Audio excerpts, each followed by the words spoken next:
شکر اور اس کے تقاضے کہ اللہ رب العزت آج کے دن فرشتوں کے سامنے اپنے بندوں پر فخر فرماتا ہے اور فرشتوں کو جمع کر کے فرماتا ہے، اے فرشتوں، اگر کوئی مزدور اپنی ڈیوٹی اپنا فریضہ پورا ادا کر دے تو پھر اسے کیا دینا چاہیے؟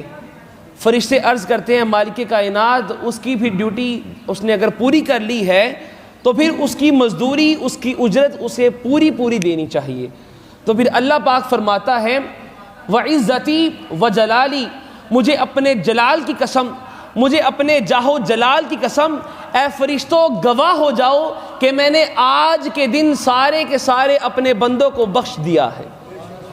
آج وہ مجھ سے جو کچھ بھی مانگیں گے میں انہیں عطا کر دوں گا۔ اور پھر یہی نہیں فرمایا، دو چیزیں تو یہ فرما دیں کہ اللہ پاک فرماتا ہے کہ میں ان کی بخشش فرما دوں گا، میں ان کی بخشش فرما دوں گا۔ آج کے دن وہ جو کچھ بھی مانگیں گے میں انہیں عطا کر دوں گا۔ اور اس کے بعد تیسری بڑی بات جس کی عطا کی انتہا کر دی اللہ تعالیٰ نے، اور یہ فرمایا، اللہ پاک اس دن فرماتا ہے ارجعوا قد غفرت لکم وبدلت سیئاتکم حسنات۔ اللہ پاک فرماتا ہے اے میرے بندو لوٹ جاؤ، آج تم آئے ہو میری بارگاہ میں، میری بارگاہ سے واپس جا رہے ہو، لوٹ جاؤ اور گواہ ہو جاؤ تحقیق میں نے تمہاری بخشش فرما دی ہے اور تمہارے گناہوں کو نیکیوں میں بدل دیا ہے۔ تو آج کے دن جب اللہ تعالیٰ کی بخشش اور عنایات کا سمندر ٹھاٹھے مار رہا ہو، جوش مار رہا ہو، اللہ تعالیٰ ہم سب کو مغفرت کی بخشش کی سند دے رہا ہو، تو پھر ہمیں اللہ تعالیٰ کا شکر ادا کرنا چاہیے، اللہ تعالیٰ کا شکر ادا کرنا چاہیے۔ چونکہ وقت کم ہے، میں مختصر سے وقت میں اپنی گفتگو کو سمیٹوں گا۔ شکر ہوتا ہے زبان سے ذریعے سے، شکر ہوتا ہے اپنے عمل کے ذریعے سے، شکر ہوتا ہے کہ سامنے آپ کے کوئی عمل ہوا ہو، آپ اس کو دیکھ کر اللہ تعالیٰ کی بارگاہ میں شکر ادا کریں۔ تو اسے کہتے ہیں شکر قولی، فعلی اور عملی، یہ تین صورتیں ہوتی ہیں۔ اسے کہتے ہیں شکر ادا کرنا۔ اللہ تعالیٰ نے اس کی فضیلت کو بیان فرمایا کہ لئن شکرتم لأزیدنکم، اگر تم میرا شکر ادا کرو گے تو میں اپنی نعمتوں میں اور اضافہ کر کے تمہیں عطا کروں گا، تم پر مزید نعمتیں عطا کی جائیں گی۔ وَلَئِن كَفَرْتُمْ، اگر تم ناشکری کرو گے تو پھر یاد رکھنا اللہ تعالیٰ کا عذاب بڑا سخت ہے۔ تو ہمیں ہر وقت ہر حال میں اللہ تعالیٰ کا شکر ادا کرنا چاہیے۔ اللہ تعالیٰ بندوں کو دے کر بھی آزماتا ہے، بندوں سے لے کر بھی آزماتا ہے۔ جسے نعمتوں کی فراوانی عطا فرما دیتا ہے پھر اس کو یہاں تک نہیں چھوڑتا کہ بندے تو صرف زبان سے شکر ادا کر، نہیں، بلکہ اللہ تعالیٰ نے جو تجھے عطا کیا ہے اس میں سے خرچ کر اور پھر اللہ تعالیٰ کی بارگاہ میں حاضر ہو۔ اللہ پاک تیرے شکر کو بھی قبول فرمائے گا، تیری دعاؤں کو بھی اپنی بارگاہ میں قبول و منظور فرمائے گا۔ ایک تو یہ چیز ہے کہ زبان کے ذریعے سے شکر ادا کرنا، ایک یہ چیز ہے اپنے عمل کے ذریعے سے شکر ادا کرنا۔ اب اس شکر کے کچھ تقاضے بھی ہوتے ہیں، شکر کے کچھ تقاضے بھی ہوتے ہیں، تو یاد رکھیے گا شکر کے دو بڑے تقاضے ہیں۔ شکر ایک تقاضا یہ کرتا ہے کہ ذکر خدا کیا جائے، اور شکر ایک تقاضا یہ کرتا ہے کہ اللہ تعالیٰ کی مخلوق کی فکر کی جائے، یعنی کہ خدا کی مخلوق کی فکر کی جائے اور خدا کا ذکر کیا جائے۔ تو اب ہم نے دیکھنا ہے قرآن کی روشنی میں کہ ذکر خدا کیا ہے اور پھر فکر مخلوق خدا کیا ہے۔ یہ دو چیزیں ہیں۔ شکر جس کا تقاضا کرتا ہے، جو اللہ کا ذکر بھی کرے، مخلوق کی فکر بھی کرے، تو سمجھ لو کہ یہ بندہ صحیح معنوں میں اللہ تعالیٰ کا شکر ادا کر رہا ہے۔ اللہ تعالیٰ نے، اب ہم ذکر کو دیکھتے ہیں، ذکر کو اللہ تعالیٰ نے قرآن کریم میں ارشاد فرمایا یا ایھا الذین آمنوا اذکروا اللہ ذکرا کثیرا، اے ایمان والو اللہ تعالیٰ کا ذکر کثرت کے ساتھ کرو، ذکرا کثیرا، کثرت کے ساتھ۔ ذہن میں سوال پیدا ہوتا ہے، اے مالک کائنات ذکر کیوں ضروری ہے، اس میں کس کا فائدہ ہے؟ اللہ پاک فرماتا ہے اے بندے تم میرا ذکر کیا کر، اس میں تیرا ہی فائدہ ہے۔ اے مالک کائنات سوال ہے کہ ذکر میں فائدہ کیسا ہے؟ تو فرمایا الا بذکر اللہ وتطمئن القلوب، کہ بے شک خبردار آگاہ ہو جاؤ، اللہ تعالیٰ کا جو ذکر ہے دلوں کو سکون بخشتا ہے۔ تو اپنے دلوں کو جو بندہ چاہتا ہے کہ اطمینان مل جائے، سکون مل جائے، تو وہ اللہ تعالیٰ کا ذکر کیا کرے، اللہ تعالیٰ کا ذکر کیا جائے۔ حدیث پاک میں آتا ہے، حضور علیہ الصلوۃ والسلام نے ارشاد فرمایا کہ اللہ تعالیٰ قیامت کے دن فرمائے گا، یقول اللہ تعالی اخرجوا من النار، کہ اس بندے کو دوزخ سے باہر نکالو، من ذکرنی یوما، کہ جس نے ایک دن بھی میرا ذکر کیا۔ ذرا بلند آواز سے کہیں سبحان اللہ۔ یہ کتنی بڑی بات ہے کہ اللہ پاک فرما رہا ہے قیامت کے دن جو بندہ دوزخ میں ہوگا اسے حکم ہوگا کہ دوزخ سے باہر نکل جا، کیوں کہ تو نے میرا ایک دن ذکر کیا تھا، تو نے میرا ایک دن ذکر کیا تھا۔ آگے فرمایا او خافنی فی مقام، جو دنیا میں رہتے ہوئے کسی ایک مقام پر اللہ تعالیٰ سے ڈر گیا، اللہ اسے بھی فرمائے گا کہ تو دوزخ سے باہر نکل جا۔ تو یہ دو چیزیں ہیں، جس نے ایک دن یاد کیا ہو اللہ اسے دوزخ سے باہر نکال لے گا، تو جو ساری زندگی اللہ اللہ کرتا رہے، جو ساری زندگی اللہ کو یاد کرتا رہے، تو اس کی بخشش کا عالم کیا ہوگا۔ اور دوسری دفعہ فرمایا دوسرے مقام پر کہ اللہ تعالیٰ کا ذکر اس طرح سے کرو کہ لوگ دیکھنے والے تمہیں مجنون کہیں، تمہیں دیوانہ کہیں۔ تو اللہ تعالیٰ کا ذکر کرنے کا حکم بھی قرآن سے ملتا ہے، اور پھر مخلوق خدا کی فکر کرنے کا حکم بھی قرآن سے ملتا ہے۔ فرمایا یا ایھا الذین آمنوا انفقوا من طیبات، اے ایمان والو اللہ تعالیٰ کے راستے میں خرچ کرو اپنی پاکیزہ کمائی میں سے۔ تو یہ مخلوق خدا کی فکر کرنے کا درس بھی قرآن دیتا ہے۔ اب ہم دیکھتے ہیں کہ حضور علیہ الصلوۃ والسلام کی زندگی کا ایک واقعہ لیں گے، اس کے بعد ہم آل محمد کی بارگاہ میں جائیں گے اور ایک واقعہ وہاں سے لیں گے، اور اس کے بعد ہم اصحاب محمد کی زندگی کا ایک واقعہ لے کر اپنی گفتگو کا اختتام میں لائیں گے۔ حضور علیہ الصلوۃ والسلام کی ولادت باسعادت ہوتی ہے۔ حضرت سیدہ آمنہ سلام اللہ علیہا فرماتی ہیں کہ کس طرح سے ذکر خدا کیا حضور علیہ الصلوۃ والسلام نے اور فکر امت کی۔ ابھی ولادت ہوتی ہے، ولادت ہونے کے بعد آپ اللہ تعالیٰ کی بارگاہ میں سجدے میں چلے جاتے ہیں۔ سیدہ آمنہ سلام اللہ علیہا آپ خود فرماتی ہیں، آپ سجدے میں چلے جاتے ہیں، سجدے میں جا کر، یہ سجدے میں جانا جو ہے یہ ذکر خدا ہے، اور پھر سجدے میں جا کر ربی حبلی امتی کہنا یہ فکر امت مصطفیٰ ہے۔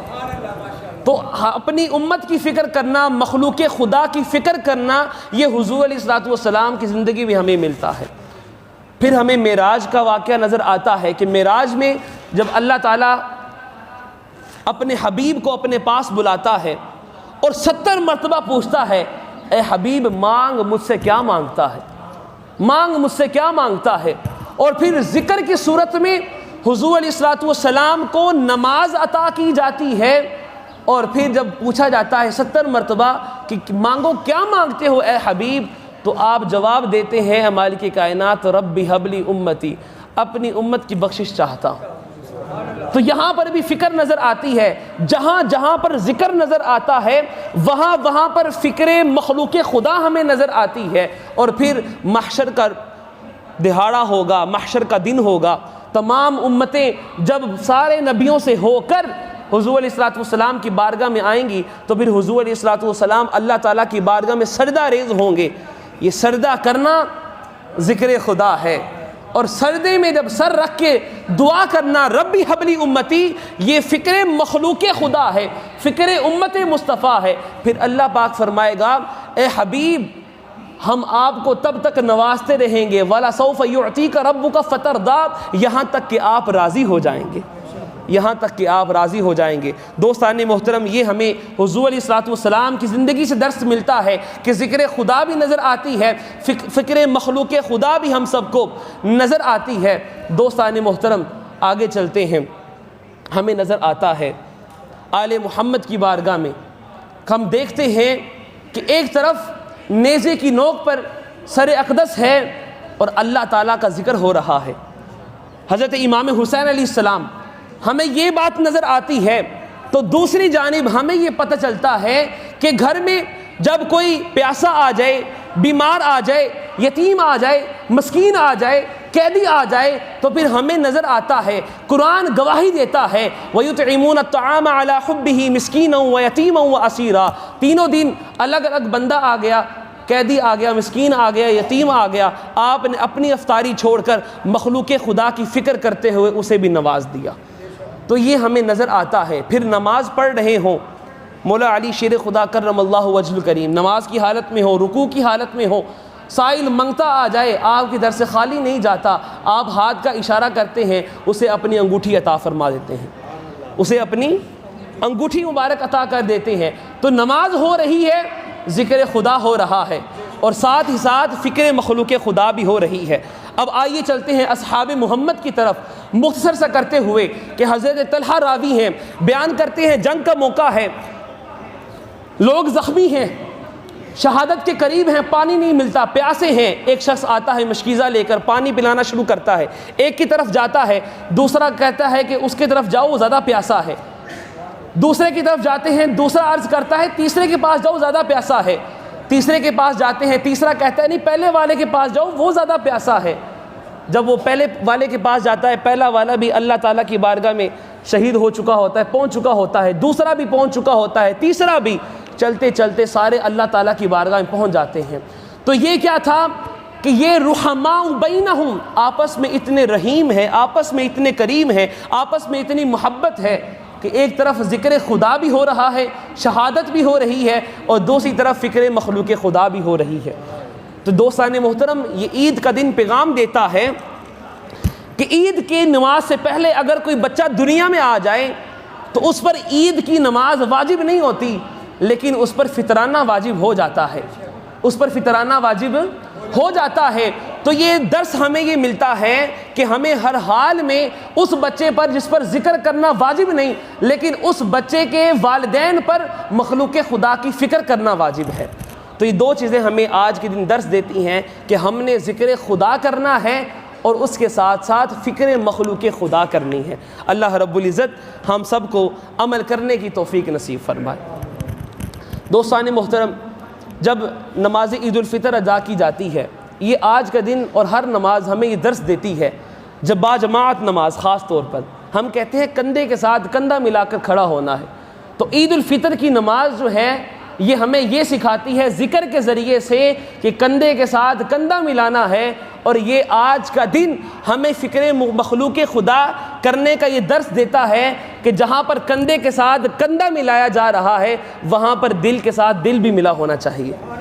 تو آج کوشش یہ کریں کہ جب گلے ملے تو دل سے ہر قسم کی نفرت کو آپ نکال کر باہر پھینک دیں، جو ناراض ہے اسے منا لیں۔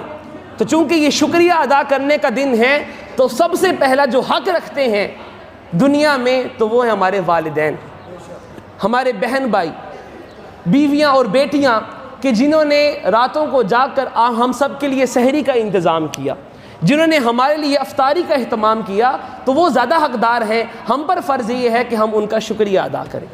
تو یہ آج کے دن یہ درس ملتا ہے ہمیں کہ اللہ تعالیٰ جب ہماری بخشش فرما رہا ہے تو ہمیں بھی چاہیے کہ ہم اللہ تعالیٰ کی بارگاہ میں شکریہ ادا کریں، اور سب سے پہلے اللہ تعالیٰ کے بندوں کی فکر کرتے ہوئے ان کا شکریہ ادا کرنا چاہیے۔ اللہ رب العزت ہم سب کو عمل کرنے کی توفیق نصیب فرمائے۔ تو عید الفطر ہو یا عید الاضحیٰ ہو، اس میں شیڈیول یہ ہوتا ہے کہ پہلے اردو خطبہ ہوتا ہے، اس کے بعد عید الفطر کی نماز ہوتی ہے، اس کے بعد عربی کا خطبہ ہوتا ہے، اور اس کے بعد دعا ہوتی ہے۔ جب نماز عید الفطر ادا کی جاتی ہے اس میں نہ تو اذان دی جاتی ہے نہ تو اقامت کہی جاتی ہے۔ طریقہ سماعت فرما لیں۔ طریقہ ہے سب سے پہلے نیت کی جاتی ہے 2 رکعت نماز عید الفطر واجب، ساتھ 6 تکبیر زائد، منہ میرا قبلہ شریف کی طرف واسطے اللہ تعالیٰ کے، اور آپ نے نیت یہ کرنی ہے پیچھے اس امام کے اللہ اکبر۔ تو اگر آپ ابھی بھی نیت کر لیں گے تو نیت جو ہے وہ اللہ تعالیٰ کی بارگاہ میں قبول ہو جاتی ہے۔ آپ بس نیت کہتے ہیں دل کے ارادے کے نام کہتے ہیں، دل کا ارادہ ہوتا ہے، تو ابھی بھی نیت کر لیں گے تو نیت آپ کی ہو جائے گی۔ اس کے بعد تکبیر تحریمہ ہوگی، اللہ اکبر، اللہ اکبر کہہ کر ہاتھ باندھ لینے ہیں، اور پھر ثنا پڑھنی ہے، سبحانک اللہم وبحمدک وتبارک اسمک وتعالی جدک ولا الہ غیرک، یہ کہہ کر خاموش ہو جانا ہے۔ اس کے بعد امام صاحب جو ہیں وہ تکبیر کہیں گے، اللہ اکبر ہاتھ چھوڑ دینے ہیں، پہلی تکبیر، دوسری تکبیر اللہ اکبر، ہاتھ چھوڑ دینے ہیں، تیسری تکبیر اللہ اکبر، کانوں تک ہاتھ لے کے جانے ہیں اور ہاتھ باندھ لینے ہیں۔ اس کے بعد باقی نمازوں کی طرح جس طرح سے سورۃ الفاتحہ کی تلاوت کی جاتی ہے اور اس کے بعد کوئی سورت ساتھ میں ہوگی، پھر اس کے بعد رکوع میں چلے جائیں گے اور بقیہ رکعت جو ہے وہ ادا کریں گے۔ اس کے بعد جب دوسری رکعت شروع ہوگی تو سب سے پہلے الٹ کام ہوگا کہ پہلے ہم نے سورۃ الفاتحہ پڑھنی ہے، اس کے بعد ساتھ میں سورت ہوگی، پھر اس کے بعد 3 تکبیریں ہوں گی، اللہ اکبر کہہ کر ہاتھ چھوڑ دینے ہیں، اللہ اکبر کہہ کے ہاتھ چھوڑ دینے ہیں، تیسری مرتبہ اللہ اکبر کہنا ہے اور ہاتھ چھوڑ دینے ہیں۔ اس کے بعد رکوع ہوگا اور بقیہ نماز اس طرح سے ادا کی جائے گی۔ تو جب امام صاحب تلاوت کر رہے ہوں تو اللہ تعالیٰ کا حکم یہ ہے وَإِذَا قُرِئَ الْقُرْآنُ فَاسْتَمِعُوا لَهُ وَأَنصِتُوا، خاموشی کے ساتھ اس کو سننا ہے۔ اللہ رب العزت ہم سب کو عمل کرنے کی توفیق نصیب فرمائے۔ صفحے درست فرما لیں۔